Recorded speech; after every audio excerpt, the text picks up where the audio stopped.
Après 5 ans de mise en œuvre de la résolution du 12e congrès du parti, le delta du Mekong est passé de la résistance à la réponse efficace au changement climatique. Renforcer la connectivité des villes et provinces, un nouveau moteur de développement pour le secteur du tourisme. Les hautes montagnes du Nord ont connu de la neige et du verglas. Le froid mordant a causé des dommages à la production agricole.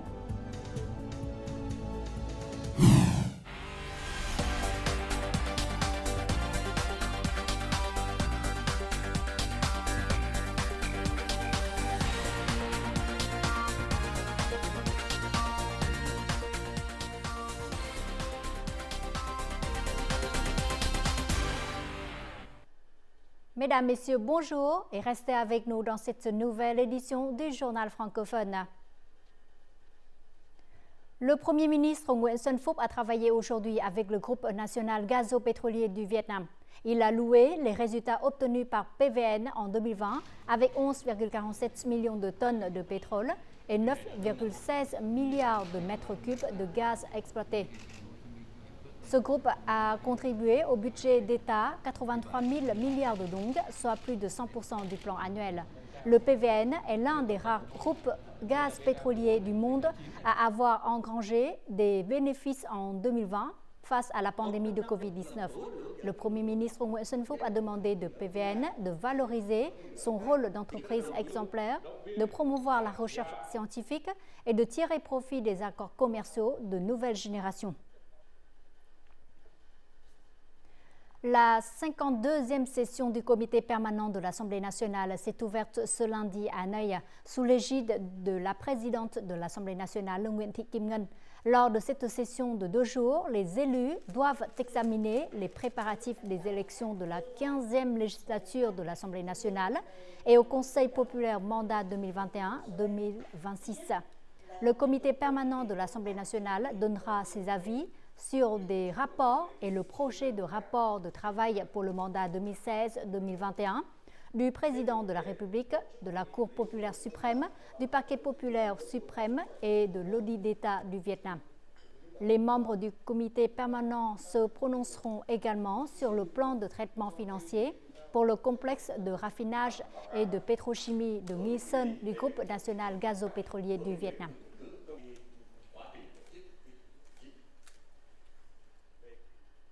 Le delta du Mekong est l'une des régions les plus vulnérables au changement climatique.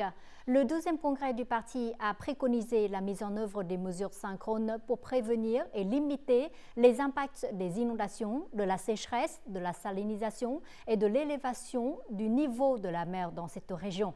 Au cours des 5 dernières années, grâce à cette politique, de nombreux travaux de projets de prévention de la salinisation et de l'érosion ont été déployés avec efficacité dans le delta du Mekong, contribuant à stimuler le développement socio-économique et à améliorer le niveau de vie des populations locales. État des lieux. Voici un remblai de la digue maritime à l'ouest de la province de Cà Mau. Grâce à ce projet, des milliers de foyers, une grande superficie de terres cultivables ont été protégées et des milliers d'hectares de forêts de protection ont été restaurés. Les autorités de Cà Mau ont mobilisé différentes sources de capitaux pour construire plus de 25 km de digues maritimes et en restaurer plus de 51 km. De nombreux projets à Cà Mau ont été financés par le budget d'État, mais nous avons aussi mobilisé d'autres sources pour accélérer la consolidation des digues maritimes, permettant de mieux protéger les forêts de mangroves et les cultures aquatiques, tout en prévenant l'érosion du sol. Comme les 13 villes et provinces du delta du Mekong, la ville de Cần Thơ souffre de graves conséquences de la sécheresse et de l'intrusion saline. Appliquant la résolution du 12e congrès du parti, Cần Thơ est officiellement devenu membre du programme des 100 villes résilientes parrainé par la fondation américaine Rockefeller. Avec cette ressource, la ville s'est concentrée sur le développement de ses infrastructures, la préservation de l'environnement, le développement socio-économique, la santé et le bien-être social. Nous continuerons d'investir dans le développement économique et augmenterons les recettes budgétaires destinées aux projets d'infrastructures de transport routier et de voies fluviales reliant les provinces du delta du Mekong. Les localités du delta du Mekong ont fait de grands efforts pour affecter leur budget en réserve aux projets de résilience au changement climatique. Nous l'apprécions grandement. Sur le long terme, il faut avoir un soutien durable du budget central pour le projet de plus grande envergure. Après 5 ans de mise en œuvre de la résolution du 12e congrès, le delta du Mekong est passé de la résistance à la réponse efficace au changement climatique. Le ministère du Plan et de l'Investissement a coopéré avec les agences compétentes pour élaborer un plan directeur pour le delta du Mekong pour la période 2021-2030 avec une vision 2050 dans un effort pour capitaliser sur le potentiel et les atouts de la région face à l'intégration économique internationale.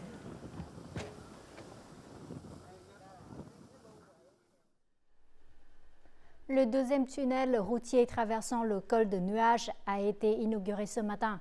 Avec une longueur de 6,2 km, il s'agit du plus long tunnel routier d'Asie du Sud-Est reliant Thừa Thiên Huế à la ville de Da Nang.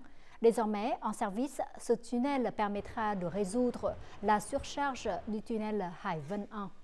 La construction du premier tunnel de Hải Vân en 5 ans a été considérée comme un miracle. Mais aujourd'hui, la construction du tunnel Hải Vân 2 n'a pris que 3 ans avec 100% d'ouvriers et ingénieurs vietnamiens.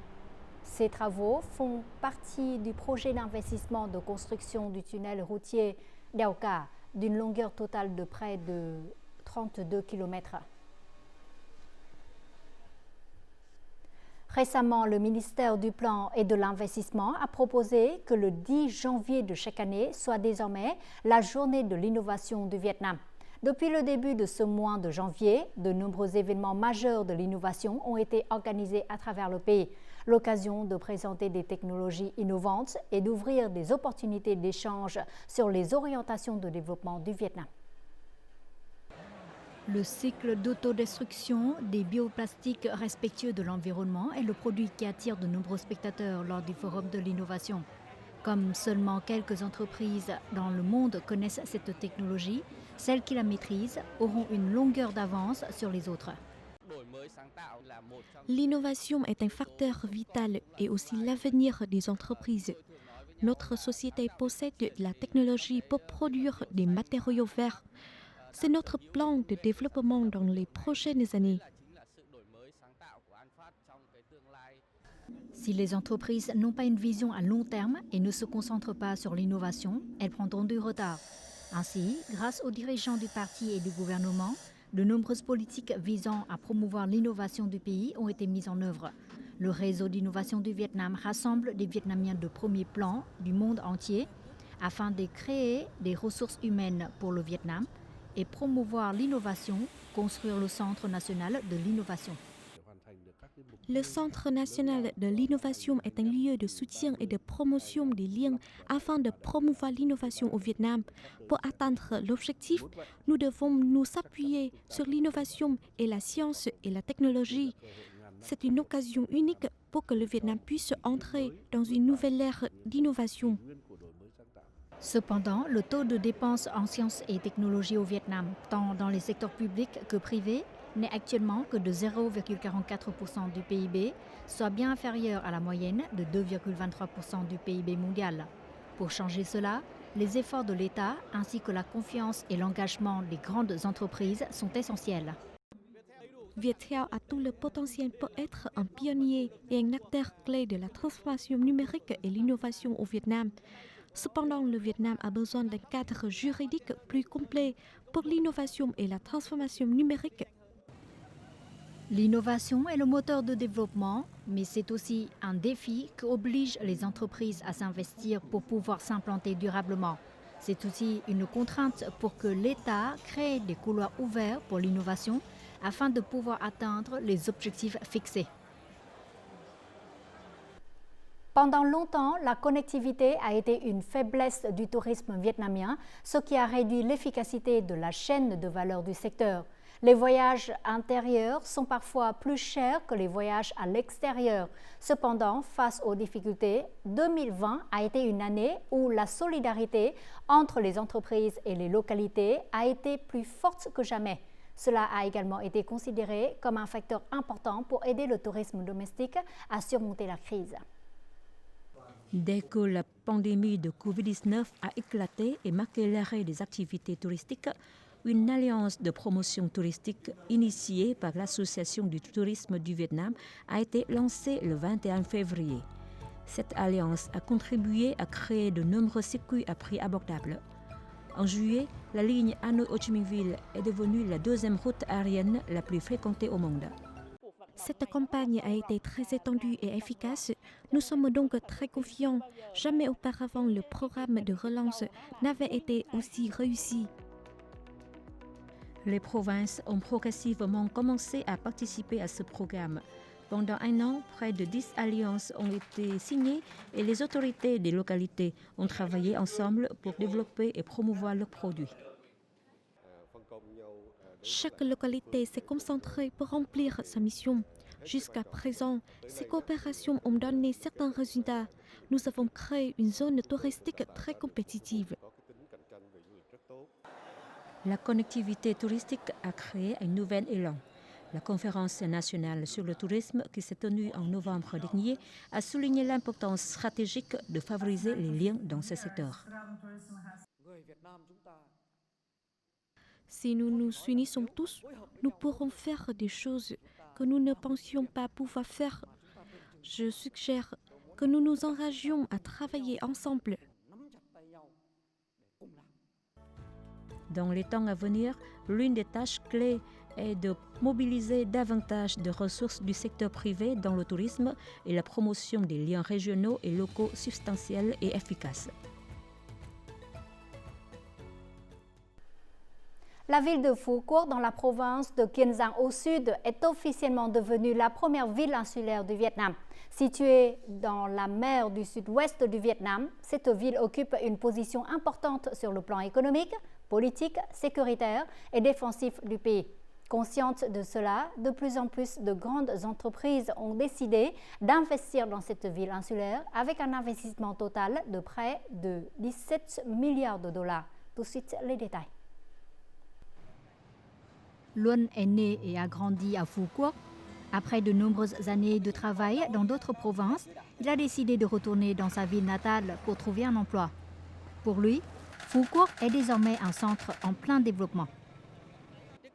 Auparavant, je devais me rendre dans les grandes villes pour trouver un emploi, mais ce n'est plus le cas, car depuis que Phu Quoc est devenue une ville, je trouve beaucoup d'opportunités pour développer ma carrière et améliorer mes compétences professionnelles. Le bourg de Giang Dong s'est transformé en quartier.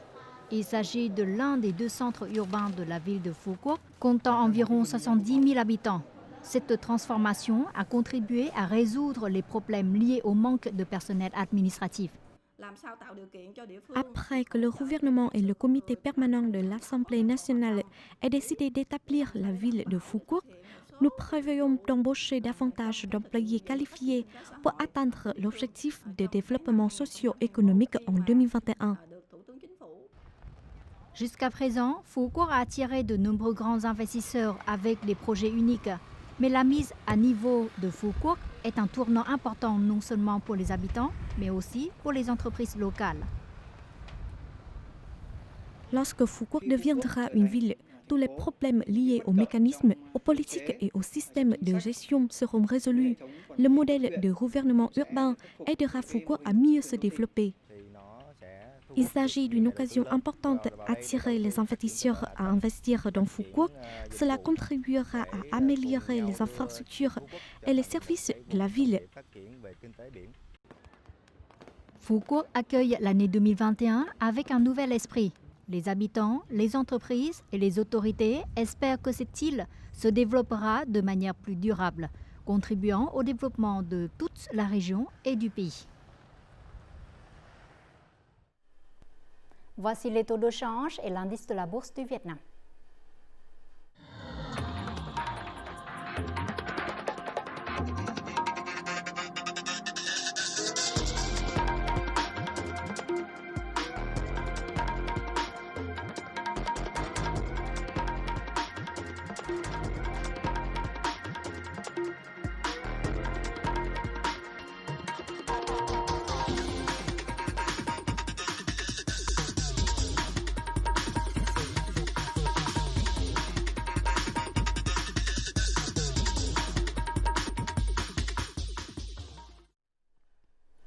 La région du Nord, surtout les provinces montagneuses, est en proie à une vague de froid glacial. Les températures moyennes se situent entre 7 degrés à 10 degrés. Elles sont même descendues en dessous de 0 degré en haute montagne. Dans la commune de Iti, district de Batsat de la province de Lào Cai, de la neige est tombée et couvre les routes d'une épaisseur de plusieurs centimètres. D'autres localités ont connu de la glace et du verglas. Les branches d'arbres sont recouvertes d'une couche de gel. Face au froid, des centaines d'écoles ont été fermées leurs portes pour protéger la santé des élèves. Le mauvais temps a causé des dommages à sa production agricole. Des centaines de têtes de bétail ont péri. Les autorités ont recommandé aux individus de prendre des mesures pour protéger leur santé ainsi que celle du bétail, des volailles et cultures. La vice-présidente Đặng Thị Ngọc Thịnh et la présidente de la commission centrale de sensibilisation publique Trương Thị Mai ont participé dimanche soir au concert Le Printemps pour les enfants à l'Opéra de Hanoï. Organisé par le Fonds de protection des enfants vietnamiens, cet événement annuel a passé en revue les missions humanitaires réalisées en 2020 en faveur des enfants dans le besoin. La vice-présidente Đặng Thị Ngọc Thịnh a souhaité que la société s'intéresse davantage à la défense des droits de l'enfant. L'objectif est d'offrir aux enfants défavorisés une vie plus stable, de les faire revenir à l'école et de leur proposer un meilleur avenir. Sous la tutelle du Fonds de protection des enfants vietnamiens, depuis 14 ans, plus de 51 millions de dollars ont été collectés en faveur d'1 million de mineurs en difficulté. Se déguiser en clown, passer chaque soir à vélo dans les rues et donner des coupes de cheveux gratuites aux sans-abri. Tel est le geste généreux de Nguyễn Văn Pháp, un coiffeur de 24 ans à Ho Chi Minh Ville. Nous le rencontrons sans plus tarder. À 20h, après avoir terminé son travail au salon de coiffure, Nguyễn Văn Pháp s'habille en clown et fait le tour de la ville pour offrir des coupes de cheveux gratuites aux sans-abri. Je n'ai pas honte, car j'aime vraiment m'habiller comme ça pour faire ce que j'aime. Les gens sont heureux de me voir et pensent que je suis mignon, ce qui facilite les coupes de cheveux. C'est très amusant de le voir déguisé en clown. Les enfants l'aiment, alors ils courent après lui et crient de joie. Je pense que c'est une activité très significative. Ce vieux vélo et cette boîte à outils sont les compagnons de Pháp tous les soirs. Sa boîte ressemble à un mini-salon de coiffure avec des ciseaux, un rasoir, un peigne et une tondeuse. Il offre même à ses clients des biscuits, du lait et de l'eau en bouteille en cadeau. Je ne suis pas riche, mais chaque jour, je mets de côté une petite somme d'argent pour acheter ces cadeaux. Quand les gens sont satisfaits de leur coupe de cheveux et me remercient, je trouve aussi la joie et le bonheur.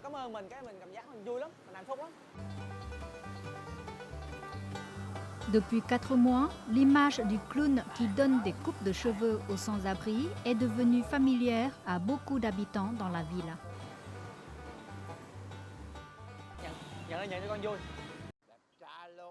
J'ai 60 ans, mais sa coupe de cheveux me fait paraître beaucoup plus jeune.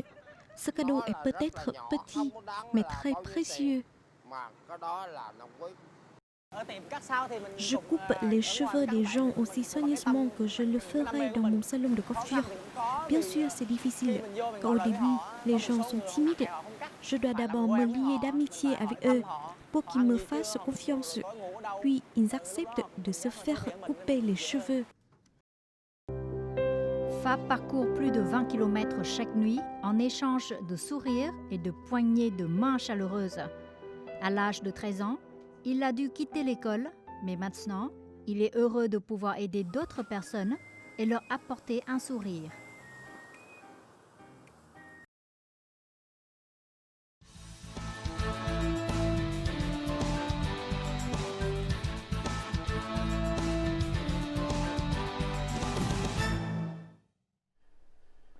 En plus du dessin et de la coloration, que pensez-vous pouvoir faire avec les crayons de couleur? Aussi étrange que cela puisse paraître, ils peuvent également être transformés en meubles ou en petits objets de décoration pour la maison. C'est en effet le résultat du travail d'un artiste vietnamien et de plusieurs artisans. Allons à sa rencontre dans ce chapitre Le Vietnam en un clin d'œil pour découvrir pourquoi il a choisi ce matériau pour ses œuvres d'art. Mon désir est de créer quelque chose de beau pour la vie. Des petits présentoirs à vin, des horloges ou même cette grande table. Ces objets ont tous une chose en commun. Ils sont faits à partir des crayons de couleur. Il s'agit des œuvres de l'artiste Lê Xuân Hường, diplômé de l'Université des Beaux-Arts industriels de Hanoï. Lê Xuân Hường est un collectionneur d'art. Il n'a jamais renoncé à être un artiste. En effet, je ne suis pas la première personne à avoir eu cette idée, parce que j'ai vu d'autres personnes le faire sur YouTube. J'ai vu le travail et je me suis dit, pourquoi est-ce que je ne pourrais pas créer moi-même des objets de décoration à partir des crayons de couleur? Les articles colorés aident à rendre mon espace de vie plus vivant. Pour Hường, les crayons de couleur lui étaient très familiers, de son enfance jusqu'à ce qu'il devienne étudiant en art. Les crayons de couleur pouvaient être considérés comme un trésor pour les enfants des années 70. Mon père m'achetait souvent de beaux crayons de couleur chaque fois qu'il revenait d'un voyage d'affaires. J'aime dessiner depuis que je suis petit et je n'avais pas beaucoup de choix d'outils en dehors des crayons de couleur. Lorsque j'ai grandi, j'ai eu plus d'opportunités de voyager à l'étranger. Je voulais donc créer quelque chose d'unique et de vietnamien, mais qui pourrait également être lié à d'autres personnes dans le monde. Je crois que les crayons de couleur sont un choix idéal parce qu'ils sont familiers à tous les enfants. Et c'est pourquoi j'ai décidé de créer des produits à partir de crayons de couleur. Les gens remettent souvent en question mon choix de matériaux et disent que c'est un gaspillage. Mais je leur dis que les gens font la même chose avec les diamants et l'or. Pourquoi ne puis-je pas utiliser de crayons de couleur? Au début, les gens pensaient que mon produit était destiné aux enfants. À l'époque, quand je n'avais pas encore ma propre salle d'exposition, j'apportais mes produits à la galerie de mon ami pour une séance photo. Au début, ils pensaient que ce que je faisais était drôle et que j'étais fou. Mais il était surpris de voir mes œuvres. Il les trouvait vraiment uniques.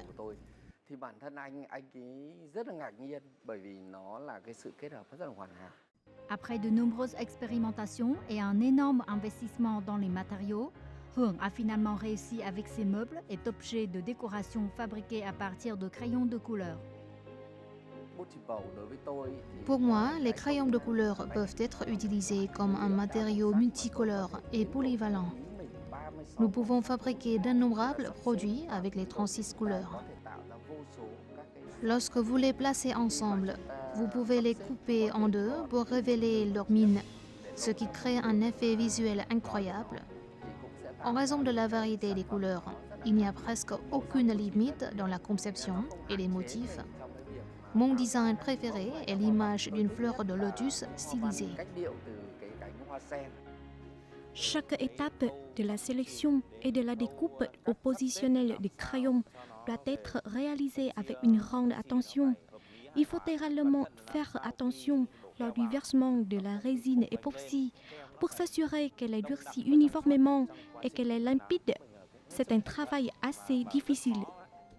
Les produits sont tous faits à la main, ce qui les rend originaux et uniques. C'est aussi ce que les clients apprécient le plus dans ces produits. Je suis très impressionnée par la créativité de l'artiste. Je n'ai jamais pensé que des crayons de couleur pouvaient être transformés en œuvres d'art aussi accrocheuses. Chaque produit est unique et je sais que nous ne trouverons rien d'autre qui soit exactement le même.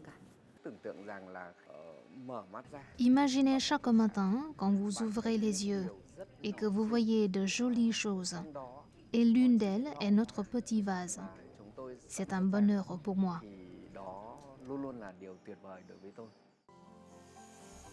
Au milieu d'un bruit bourdonnant, les artisans travaillent en étroite collaboration avec l'artiste pour créer de jolies œuvres d'art. Ce n'est que le talent des artisans et la créativité de l'artiste qui permettent de donner vie à ces produits. En fin du journal, voyons tout de suite les prévisions météo.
C'est la fin du journal francophone. Merci pour votre attention. Afin de regarder en ligne les émissions de VTV4, veuillez consulter le site web apparu sur l'écran. Vous pouvez aussi télécharger l'application VTV Go sur App Store ou Google Play.